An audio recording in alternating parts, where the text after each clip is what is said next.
આપ પાર્ટીના ધારાસભ્ય ચૈતર વસાવાએ નિવેદન આપતા કહ્યું, આવનારા સમયમાં ભાજપના નેતાઓ સ્ટેજ પરથી અબબ બોલતા જોવા મળશે। આમ આદમી પાર્ટીના ધારાસભ્ય ચૈતર વસાવાની ઉપસ્થિતિમાં ઝઘડિયા ખાતે વિશાળ પરિવર્તન સભા યોજાઈ હતી। આ પરિવર્તન સભામાં ખૂબ મોટી સંખ્યામાં ભાજપ, કોંગ્રેસ સહિત અનેક સામાજિક આગેવાનો અને નિવૃત્ત કર્મચારીઓ તેમજ બીટીપીના કાર્યકર્તાઓ આમ આદમી પાર્ટીમાં જોડાયા હતા। આજે બલેશ્વર ઝઘડિયા વિધાનસભામાં આમ આદમી પાર્ટીની પરિવર્તન સભા હતી અને આ સભામાં ભાજપ, કોંગ્રેસ, બીટીપી સહિતના સામાજિક સંગઠનો અને નિવૃત્ત કર્મચારીઓ આમ આદમી પાર્ટીમાં જોડાયા હતા। એ તમામનું ચૈતર વસાવાએ સ્વાગત કર્યું હતું। અગાઉ કોંગ્રેસનું શાસન હતું ત્યારે આ વિસ્તારમાં અલગ અલગ પ્રોજેક્ટના નામે આદિવાસીઓની જમીન સરકાર દ્વારા લઈ લેવામાં આવી હતી। હવે એ જ રીતે ભાજપે પણ અલગ અલગ પ્રદેશોના નામે આ વિસ્તારના લોકોની જમીનોનું સંપાદન કરવાની તજવીજ હાથ ધરી છે, જેના કારણે લોકોમાં ખૂબ આક્રોશ જોવા મળી રહ્યો છે। ભાજપના 30 વર્ષના શાસનમાં શિક્ષણનું સ્તર અહીંયા કથળી ગયું છે, સિંચાઈનું પાણી મળતું નથી। આ સિવાય રોજગારી અને આરોગ્ય જેવી બાબતોમાં પણ ભાજપ નિષ્ફળ સાબિત થઈ છે અને એના આક્રોશને વ્યક્ત કરવા માટે આજે હજારોની સંખ્યામાં લોકો અહીંયા ઉપસ્થિત થયા છે। આ હજારો લોકોની ઉપસ્થિતિ બતાવે છે કે અહીંયા પરિવર્તન આવશે। હવે અહીંના લોકો અમારા વતી ચૂંટણી લડશે। અમારા જેવા નેતાઓ જો અવાજ ઉઠાવશે તો તમારા પર ખોટી એફઆઈઆર કરવામાં આવશે અને અમને જેલમાં નાખવામાં આવશે। આ તમામ હેરાનગતિઓનો જવાબ જનતા લોકતાંત્રિક રીતે આપશે। અમને પૂરો વિશ્વાસ છે આમ આદમી પાર્ટી એકલા હાથે તાલુકા પંચાયત, જિલ્લા પંચાયત, નગરપાલિકાઓની તમામ ચૂંટણીઓમાં જીતશે। નેત્રંગ, વાલિયા, ઝઘડિયા તાલુકાના પંચાયતોમાં આમ આદમી પાર્ટીના પ્રમુખો બનવા જઈ રહ્યા છે। વધુમાં ધારાસભ્ય ચૈતર વસાવાએ જણાવ્યું હતું કે ચંદ્રકાંતભાઈ વસાવા એક સેવાભાવી વ્યક્તિ છે અને અત્યાર સુધી એમને પૂરની પરિસ્થિતિ હોય, કોરોનાની પરિસ્થિતિ હોય, આવી તમામ કપરી પરિસ્થિતિઓમાં લોકોની મદદ કરી છે। એમને ખૂબ જ મોટી સંખ્યામાં લોકોના લગ્ન પણ કરાવ્યા છે અને આજે અમારે આ વિસ્તારમાં કાર્યક્રમ કરવા માટે મેદાન જોઈતું હતું તો એમને અમને મેદાન પણ અપાવ્યું છે। ભાજપના નેતાઓએ ચંદ્રકાંતને સવાલ પણ કર્યા કે તેઓ શા માટે મેદાન આપી રહ્યા છે, પરંતુ અમારું સ્પષ્ટ માનવું છે કે ચંદ્રકાંતભાઈ કોઈ રાજકીય માણસ નથી પરંતુ સેવાભાવી માણસ છે, માટે તેમને ફક્ત સેવાના ભાગરૂપે આ મેદાન આપ્યું છે। કોઈપણ ધારાસભ્ય કે સાંસદે ન કર્યા હોય એટલા સેવાના કામ ચંદ્રકાંતભાઈએ એકલા હાથે કર્યા છે। આજે આ કાર્યક્રમ માટે ગ્રાઉન્ડ આપ્યું છે એ બદલ અમે તેઓનો આભાર વ્યક્ત કરે છે।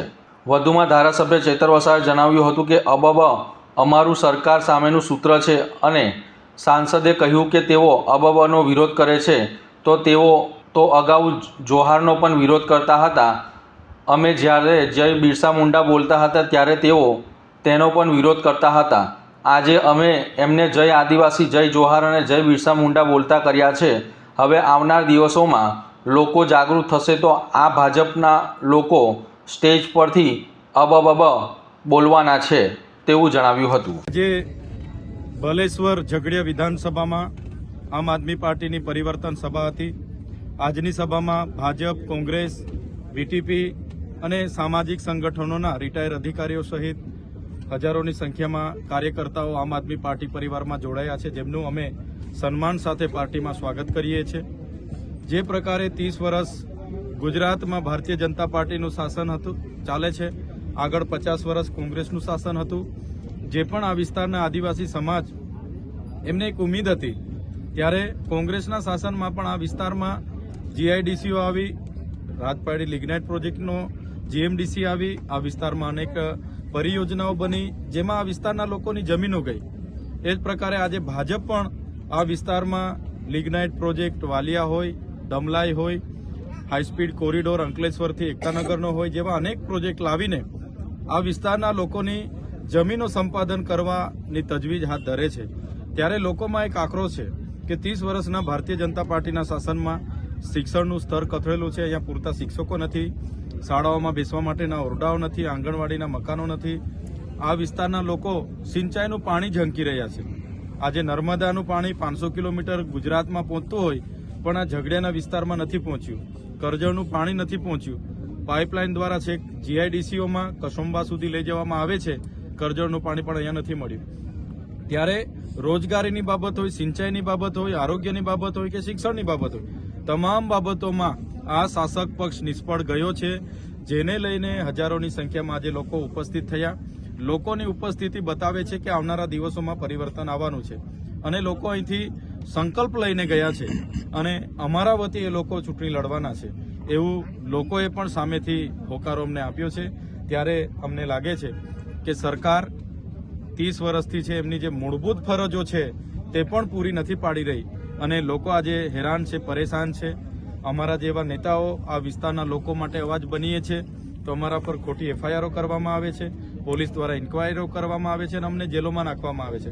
ત્યારે જે પણ ભાજપના લોકો દ્વારા અમારા જેવા લીડરોને, આમ આદમી પાર્ટીના લીડરોને હેરાન પરેશાન કરવામાં આવે છે એનો જવાબ આવનારા દિવસોમાં લોકતાંત્રિકના ઢબે આ જનતા આપવાની છે. ચોક્કસ આ વિસ્તારમાં પરિવર્તન આવશે.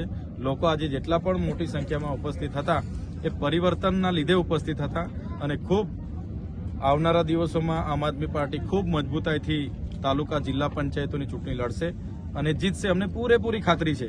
નેત્રંગ, વાલિયા, ઝઘડિયાની તાલુકા પંચાયતોમાં આમ આદમી પાર્ટીના પ્રમુખો હશે.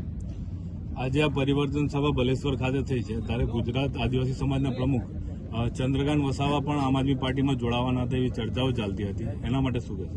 ચંદ્રકાંતભાઈ વસાવા એક સેવાભાવી વ્યક્તિત્વનું નામ છે, જેમણે કોરોનાના સમયે પોતા તમામ વિસ્તારોમાં એક ધારાસભ્ય અને એક સાંસદે ના કરી હોય એટલી સેવા એમણે તે સમયે પણ કરી છે. નર્મદાના પૂર પીડિતો જ્યારે આ વિસ્તારમાં એમને જમવા માટેનું અનાજ નહોતું ત્યારે પણ કોઈ ધારાસભ્ય, સાંસદે ના કરી હોય એટલું મોટું એમનું યોગદાન રહ્યું છે અને પોતે ગુજરાત વસાવા, સમસ્ત વસાવા સમાજ ગુજરાતના પ્રમુખ છે અને સામાજિક સંગઠન એમનું ચલાવે છે અને હર હંમેશ એ ભામાશાની ભૂમિકામાં હોય છે. આગળ પણ તમે જોયું હશે 300થી પણ વધારે જોડાઓને એમણે અહીંયા આ જ ગ્રાઉન્ડ પર સમૂહ લગ્ન કરાવ્યા છે અને એમને ખૂબ સાધન સામગ્રી પણ એમણે આપી છે. ત્યારે એ આજે આમ આદમી પાર્ટીમાં જોડાવાની એવી કોઈ વાત નહોતી. અમને આટલામાં સ્થળ જોઈતું તો અમે એમના પર એક ગ્રાઉન્ડ માંગ્યું, એમણે અમને ગ્રાઉન્ડ આપ્યું છે. અનેક લોકો એમના પર ફોન પણ કરતા હતા કે ગ્રાઉન્ડ નહીં આપવાને. અનેક સાંસદથી લઈને સરકારના માણસો એમને દબાણ પણ કર્યું કે તમે કેમ ગ્રાઉન્ડ આપો છો. તો એ વ્યક્તિત્વ એ નિષ્પક્ષ છે, કોઈ પોલિટિકલી વ્યક્તિત્વ નથી, એ સામાજિક આગેવાન છે. અમારા જેવા કેટલાક ધારાસભ્ય અને સાંસદોએ નથી કર્યું એટલું યોગદાન એમનું સમાજમાં રહ્યું છે. એટલે એ આજે અમારી સાથે જોડાય નહીં જોડાય એની સાથે નથી, પણ એમને અમને ગ્રાઉન્ડ આપ્યું છે, આટલી સુવિધાઓ અમને મળી છે, બદલ એમનો આભાર માનીએ છીએ. હાલ અબાબા મુદ્દો ખૂબ ચર્ચા રહ્યો છે અને એની પર ઘણી ટીકા ટિપ્પણી બી થઈ રહી છે, આપ શું કહેશો?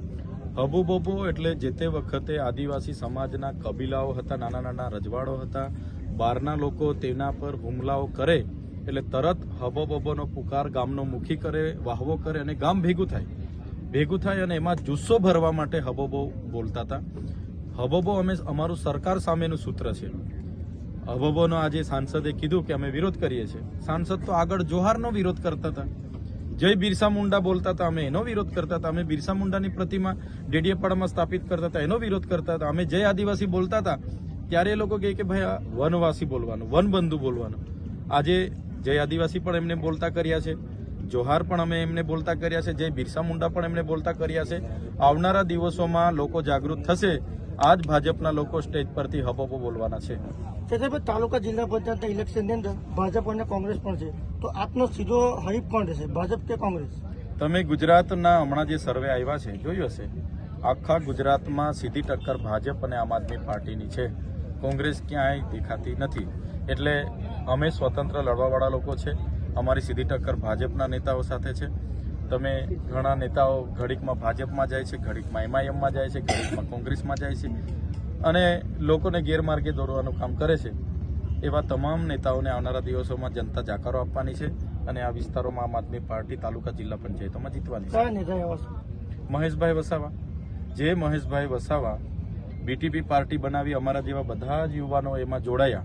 અમને અમારા ભવિષ્ય એમાં બનાવવાનું અમને લાગ્યું કે ચાલો સમાજની પાર્ટી છે.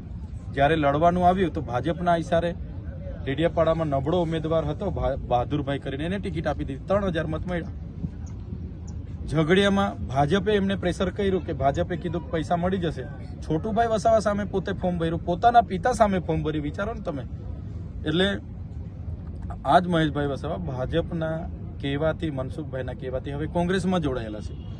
લોકોને ગેરમાર્ગે, એટલે જે વ્યક્તિ પોતાના પિતાના ના થાય એ કોના થવાના છે. એટલે અમે એવા લોકોના તો નામ પણ નથી લેતા. અને જે અમારો પૂરું કરવાની વાત કરે છે, આજે તો ચૈતરભાઈ વસાવા સાથે હજારો લાખોની સંખ્યામાં યુવાનો જોડાયેલા છે ને અમારી પાસે શું છે તે પૂરું થઈ જવાનું. અમે તો ખુલ્લી કિતાબ છે. અમારી પાસે નથી ધન દોલત, નથી જમીનો, નથી પ્રોપર્ટી. એટલા માટે અમે સરકાર સામે લડીએ છીએ, વિધાનસભામાં પણ લડીએ છીએ અને ગ્રાઉન્ડ પર બી લડીએ છીએ. એટલે કહેવાનો મતલબ કે જનતાને જાગૃત કરવાનું કામ અમારું છે, નેતૃત્વ પૂરું પાડવાનું કામ અમારું છે, જે કરીએ છીએ અને આવનારા દિવસોમાં એ પરિવર્તન આવવાનું છે.